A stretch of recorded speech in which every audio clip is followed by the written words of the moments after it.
El juego de los nombres. Garganta Profunda es la gran incógnita del caso Watergate, la fuente secreta que acechaba en las sombras, inolvidable y todavía desconocido. Fue el secreto mejor guardado del mundo. La Guerra Fría había terminado y ya lo sabíamos todo de los rusos, pero este secreto se guardó a buen recaudo. Su identidad, incluso sus motivos, han permanecido ocultos durante 30 años. Pero el vívido retrato de Garganta Profunda en la obra Todos los hombres del presidente contribuyó al nacimiento de la leyenda. Bob Woodward afirma que Garganta Profunda ocupaba un puesto delicado en el Ejecutivo y que ya era su fuente antes del Watergate. Este le advirtió que nunca debía ser citado, ni siquiera de manera anónima. Garganta Profunda fumaba y bebía whisky escocés. Le encantaba la literatura. Su complejo sistema para contactar y reunirse con Woodward después de medianoche en un aparcamiento subterráneo era propio de los agentes secretos. El mismo nombre tenía un raro encanto. Estaba tomado de una película pornográfica de la época. La repercusión del Watergate y el éxito de Todos los hombres del presidente hicieron de Garganta Profunda un icono cultural. Irónicamente, su papel de fuente se había malinterpretado. A veces la información que proporcionaba era errónea y normalmente solo les daba unas indicaciones. You tell me what you know and I'll confirm. I'll keep you in the right direction if I can, but that's all. La única parte del misterio de Garganta Profunda que me molesta es que nos facilitó un montón de información. Prácticamente nos lo puso en bandeja. Solo Carl Bernstein, Bob Woodward y Ben Bradley saben quién es Garganta Profunda. No revelarán su nombre hasta después de su muerte. Hasta entonces no piensan hablar. Jamás se lo he contado a nadie. No voy a empezar hoy. John Dean, encargado de gestionar el encubrimiento del Watergate en la Casa Blanca, cree saber quién es. Aunque tras años de investigación, aún no está preparado para revelarlo públicamente. Estoy deseando conocer al tipo que está por encima de mí en la lista de enemigos de Nixon. No es la primera vez que Dean intenta poner nombre a Garganta Profunda. Una vez dijo que era el fiscal de la causa del Watergate, Earl Silbert. Después que era Alexander Haig.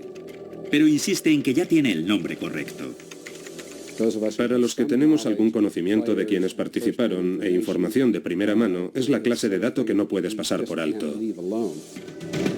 Nombrar a los sospechosos de ser Garganta Profunda es difícil de seguir sin un organigrama. H.R. Haldeman dijo que era el abogado de la Casa Blanca Fred Fielding. Uno de los asesores más veteranos de Nixon, Leonard Garment, fue sospechoso antes de señalar al consejero político John Sears. El juego de los nombres no se limitó al entorno de Washington. En su lecho de muerte, el rabino Baruch Korf dijo que Garganta Profunda era Diane Sawyer. Y este joven, que ni siquiera había nacido en la época del Watergate, dijo en un trabajo del instituto que conocía su identidad gracias a una buena fuente.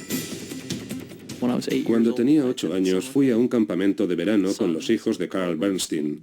Y un día en la playa, Jacob Bernstein me dijo: Mark Felt es Garganta Profunda. Es alguien del FBI. Estoy completamente seguro. Mark Felt fue sospechoso desde el principio. El propio Nixon pensaba que era Garganta Profunda. Pero Carl Bernstein dice que su hijo solo repitió una teoría de su ex esposa, la novelista Nora Ephron. Lo mejor que pudimos hacer para guardar el secreto fue no decírselo a nuestras esposas. Algunos colegas de Woodward en el Washington Post recuerdan que este tenía una fuente secreta cuando cubría la información sobre los disparos contra el candidato presidencial George Wallace. Creen que aquella fuente era Garganta Profunda. Y dado que el bloque de apartamentos del exdirector del FBI, L. Patrick Gray, tenía un aparcamiento subterráneo parecido al de la película Todos los hombres del presidente, Gray se convirtió en la fuente del día. A cada sospechoso se le atribuía un motivo, desde la deslealtad hasta el patriotismo.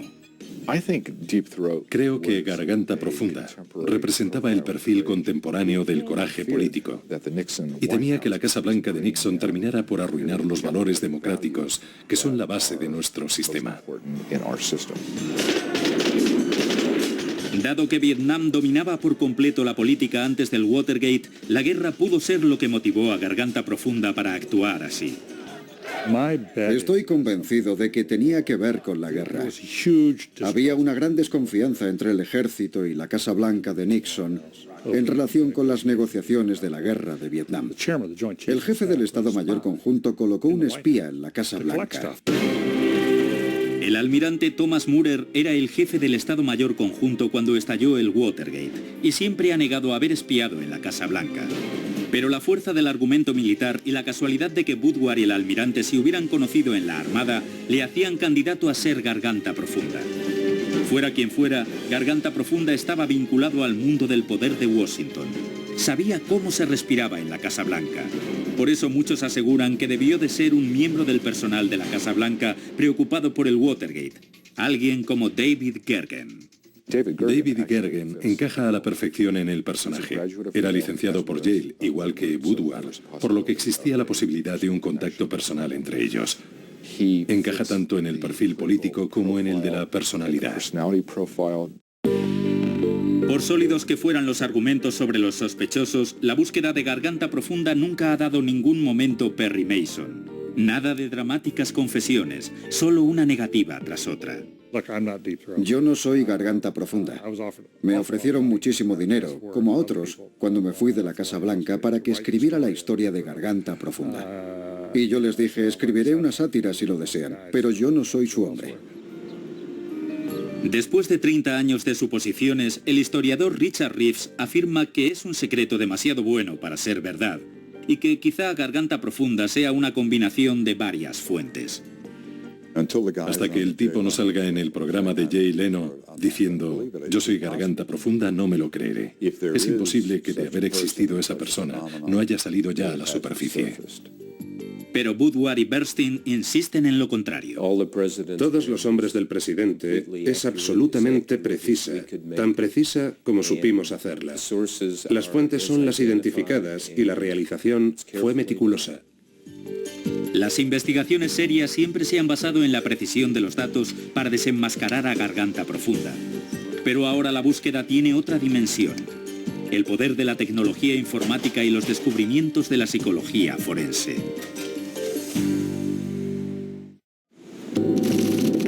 Tras los pasos de Garganta Profunda. Un banderín rojo en una maceta. Un círculo en la página 20 del New York Times. Un recorrido en taxi. Un paseo por la noche en la capital de la nación. Una cita en un aparcamiento subterráneo. Son los exóticos elementos de un encuentro secreto con Garganta Profunda. Aquellas reuniones ayudaron a Woodward y Bernstein a desvelar el entramado del Watergate. Ahora otro periodista intenta destapar su fuente secreta. Averiguar la última vez que Garganta Profunda habló con Woodward. A lo largo de 3 años, el catedrático de periodismo William Gaines y sus alumnos de la Universidad de Illinois han elaborado una base de datos con casi 100.000 entradas para cruzar los datos de todos los hombres del presidente y eliminar a muchos de los sospechosos habituales. Como Henry Kissinger. Estaba en París en enero del 73 firmando el acuerdo de paz sobre Vietnam en una de las ocasiones en que Garganta Profunda se reunió con Woodward. Gaines y sus alumnos también examinaron una copia de la investigación de 16.000 páginas. ¿Piensas imprimirlo todo? Claro. Y documentos revelados en cumplimiento de la Ley de Libertad de Acceso a la Información. Un hallazgo importante fue un artículo del Washington Post sobre el misterioso vacío en las cintas de Nixon que cita fuentes de la Casa Blanca. Una de esas citas aparecerá en todos los hombres del presidente y se atribuye directamente a Garganta Profunda. Los alumnos creen que es la prueba de que este estaba vinculado a la Casa Blanca y deciden centrar su investigación en el personal del presidente. Tuvo que estar en la Casa Blanca de manera ininterrumpida desde mayo de 1972 hasta la última anotación de todos los hombres del presidente. Hemos examinado uno por uno los nombres de 72 personas. Julio del 72. Gaines y sus alumnos fueron cruzando uno por uno todos los nombres, usando colores diferentes para distinguir a los fallecidos, a los que entraron a trabajar más tarde, a los que se fueron demasiado pronto o no estaban en la ciudad durante las citas con Woodward. ¿Creéis que se ajusta a la búsqueda? De los 72, la lista se redujo a 7. Los asistentes presidenciales Stephen Bull y Jonathan Rose, el abogado Fred Fielding, el portavoz de prensa Gerald Warren, David Gergen, Raymond Price y Pat Buchanan. Los alumnos tienen sus sospechas. Todos creemos saber quién es. ¿Podríamos decirlo todos a la vez? No sé. Buchanan, sí. Todos pensamos que es Buchanan.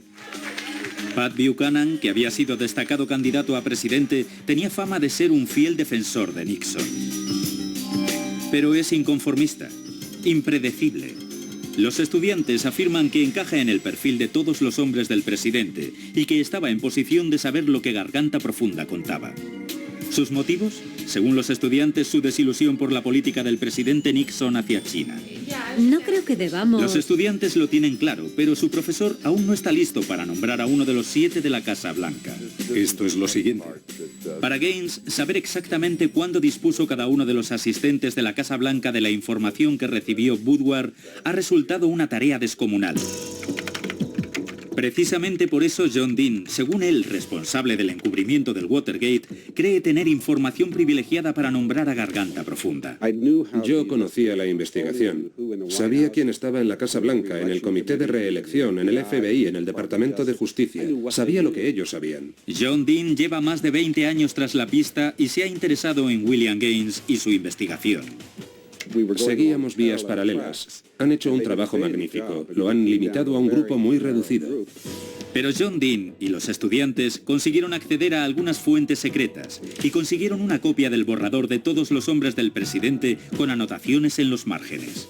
Eso me dio algunas pistas, intuiciones que no podía tener simplemente leyendo el libro. Analicé el perfil y me dije, realmente esto apunta a una sola persona. Algunas de esas pistas ya se conocen, pero para John Dean, los matices acerca de un hombre con barba de un día y con las emociones a flor de piel completaron el retrato. Alguien que no le hubiera conocido no se habría fijado en esos detalles, no les habría dado importancia. Por tanto, esa información solo podía llamar mi atención. Dean asegura que la descripción le encaja tan bien que estuvo dispuesto a afirmar que era el asistente de la Casa Blanca Jonathan Rose.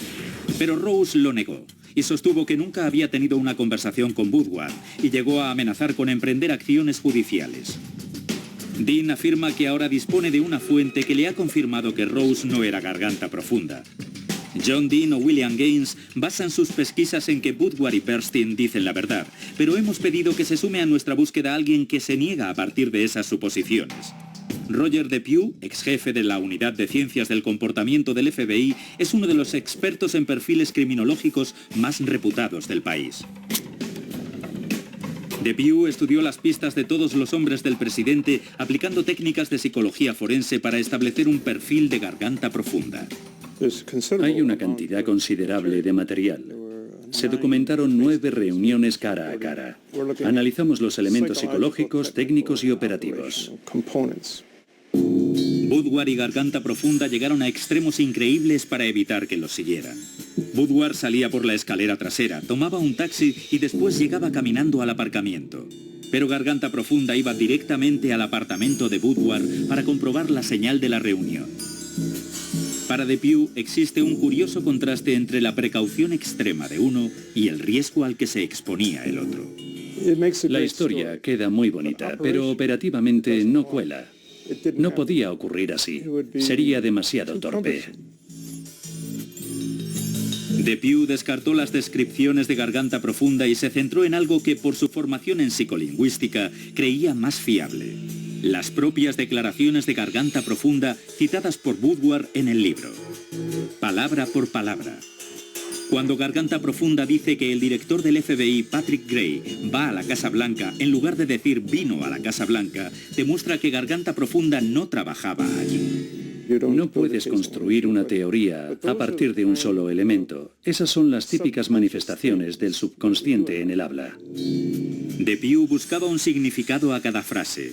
Señala que Garganta Profunda habla con una voz única y coherente a lo largo del libro, y basándose únicamente en sus palabras, ha elaborado un perfil detallado.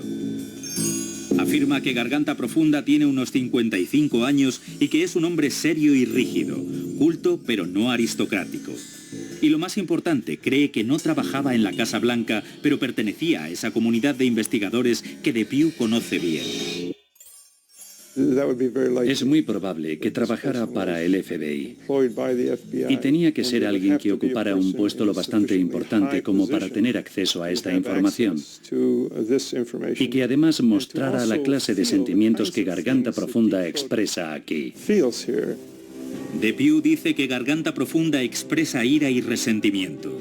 Una descripción que encaja con Mark Felt, exdirector asociado del FBI, un hombre resentido con Richard Nixon por no haberle ascendido a director a la muerte de J. Edgar Hoover, y de quien Nixon y otros sospecharon más tarde que era Garganta Profunda. Felt ha negado que lo fuera, como todos los sospechosos de la lista, excepto uno, Pat Buchanan. Mientras estuvo en el cargo, dijo que no quería hablar del tema. Los que han puesto nombre a Garganta Profunda saben que su opción no es inamovible. Y mientras Woodward, Bernstein, Bradley o Garganta Profunda no den un paso al frente, el juego continuará. Cuando muera o nos libere de nuestro compromiso, cosa que no ha hecho, la gente dirá, ah, vale, ahora lo entiendo. Estén atentos. El legado. Desde que renunció a la presidencia, Richard Nixon empezó su última campaña, una batalla por ganarse su sitio en la historia. La gente no cree que fuera suficiente admitir los errores. Pues bien, si lo que buscan es que me arrastre por el suelo, no pienso hacerlo, nunca. La historia ha tomado nota de los logros de Richard Nixon, pero su legado ha quedado eclipsado para siempre por una sola palabra: Watergate. Sale de la Casa Blanca por última vez como presidente de los Estados Unidos. Que un hombre como aquel pudiera llegar a presidente de la mayor democracia del mundo fue uno de los mayores triunfos de la voluntad y la inteligencia.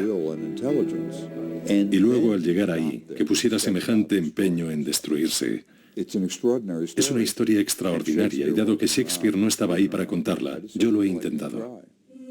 Richard Nixon fue un líder que con su comportamiento traicionó su propio potencial de grandeza. Yo fui el causante de mi ruina. Les di una espada. Y ellos la clavaron y se recrearon hurgando en la herida. Supongo que de haber estado en su lugar yo habría hecho lo mismo. El Watergate surgió de la voluntad de utilizar la maquinaria de la administración para, como se decía en un memorándum, esquilmar a los enemigos políticos.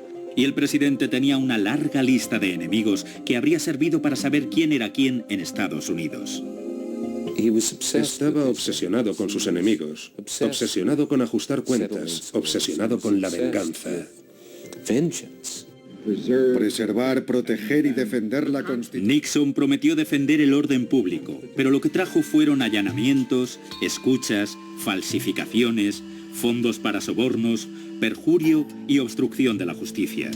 Finalmente, decenas de personas fueron declaradas culpables de delitos. El fiscal general lo llamó los horrores de la Casa Blanca.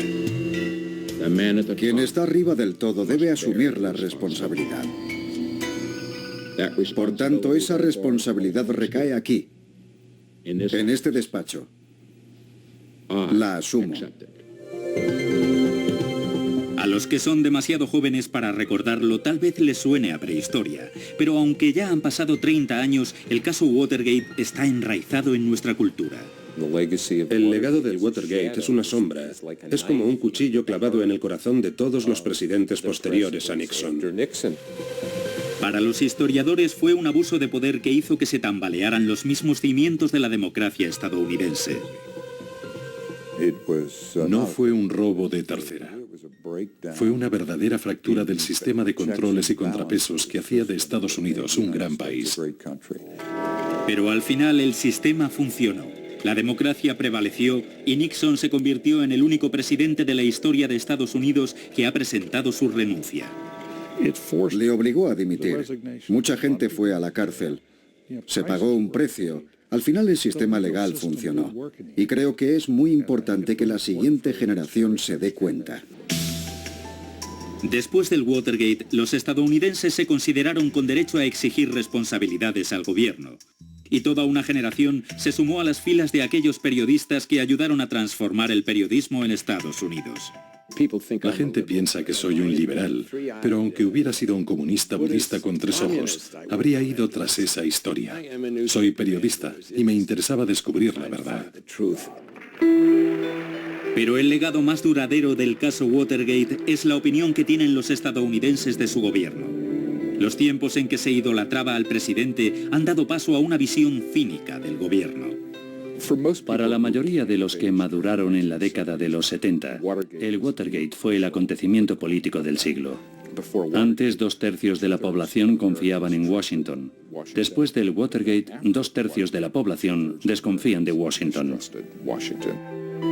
Desde que Richard Nixon dimitió, los calificativos para referirse a los escándalos presidenciales siempre se forman con Gate, el Iran Gate o Mónica Gate. A raíz del caso se aprobaron reformas legislativas para sanear el gobierno. Pero para muchos, Washington más que limpiar lo que hace es ensuciar. Y la política de la destrucción personal sigue desafiando las soluciones fáciles. Utilizando al máximo mis En capacidades. su segundo discurso de investidura, Richard Nixon escribió a sus colaboradores más cercanos que su mandato durante los siguientes 4 años iba a consistir exactamente en 1.461 días que destacarían como tiempos gloriosos para Estados Unidos. El caso Watergate puso fin a esa promesa y a los días de Richard Nixon como presidente de la nación. Es quizás el episodio más triste de la historia de la presidencia de Estados Unidos. Decepcioné al pueblo americano. Y voy a tener que llevar esa carga el resto de mi vida. Mi vida política ha terminado. El caso Watergate acabó con la vida política de Richard Nixon. Puso a prueba la democracia estadounidense y cambió la imagen que la nación tenía de sí misma. Lo que había empezado con una simple cinta adhesiva terminó por convertirse en un capítulo inolvidable de la historia de la nación.